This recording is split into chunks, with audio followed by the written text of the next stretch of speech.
Syria's war is a mess. After 4 years, the conflict is divided between 4 different sides on the ground. Each side has different foreign backers, and those foreign backers don't even agree with one another about who they're fighting for or who they're fighting against.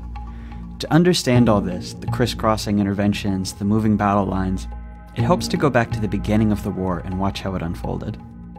The first shots in Syria's war are fired in March of 2011 by Syrian dictator Bashar al-Assad against peaceful Arab Spring demonstrators. In July, some of the protesters start shooting back, and some Syrian troops even defect from Assad's army to join them. They call themselves the Free Syrian Army, and the uprising becomes a civil war. Extremists from Syria and from around the region start traveling to join the rebels. Assad actually encourages this by releasing jihadist prisoners to tinge the rebellion with extremism, make it harder for foreigners to back them. In January of 2012, Al-Qaeda forms its new branch in Syria called Jabhat al-Nusra. Also around then, Syrian Kurdish groups, who've long sought autonomy, take up arms and de facto secede from Assad's rule in the north. That summer is when Syria becomes a proxy war. Iran, which is Assad's most important ally, intervenes on his behalf. By the end of 2012, Iran is sending daily cargo flights and has hundreds of officers on the ground. At the same time, the oil-rich Arab states on the Persian Gulf began sending money and weapons to the rebels, mainly to counter Iran's influence and mainly through Turkey. Iran steps up its influence in turn in mid-2012 when Hezbollah, which is a Lebanese Shia group backed by Iran, invades to fight alongside Assad. The Gulf states respond by sending even more money and weapons to rebels, Saudi Arabia really leading the effort at this point, and this time going a lot through Jordan, who also opposes Assad. And by 2013, the Middle East is divided between generally Sunni powers on one side supporting the rebels, and Shias on the other side supporting Assad. That April, the Obama administration, horrified by Assad's atrocities, signs a secret order authorizing the CIA to train and equip Syrian rebels. But the program stalls out at first.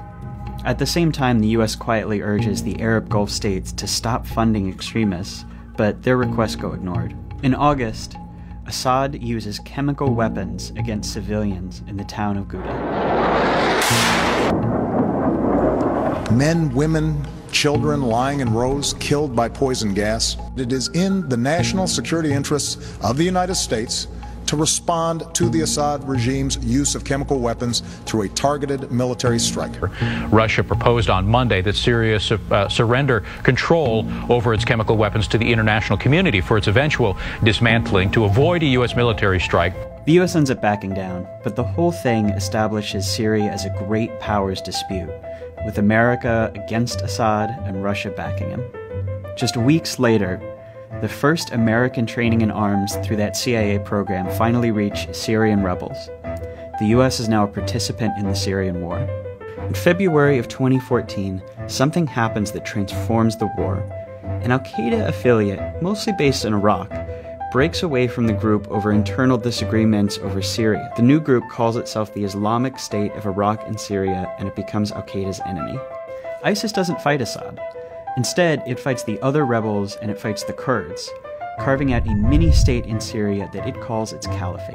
And that summer, it marches across Iraq, seizing territory and galvanizing the world against it.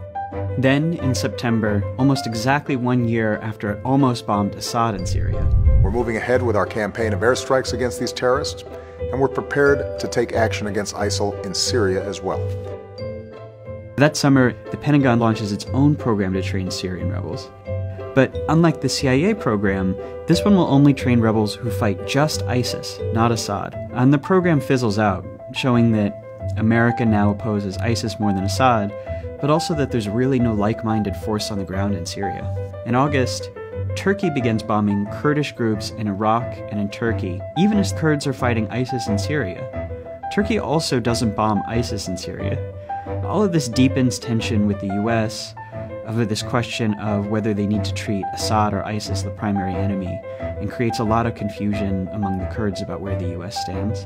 Now, Assad has been losing ground all this time, to ISIS, to the rebels, and in September of 2015, Russia intervenes on his behalf. Russia says it's there to bomb ISIS, but in fact it just bombs the anti-Assad rebels, including some rebels who are backed by the US. So as it stands now, There are lots of different groups and outside countries involved in Syria's war, and even among allies there are big disagreements about who their enemies are, who to support, and how to do it. And those contradictions are a big part of why, for this war, there is just no end in sight.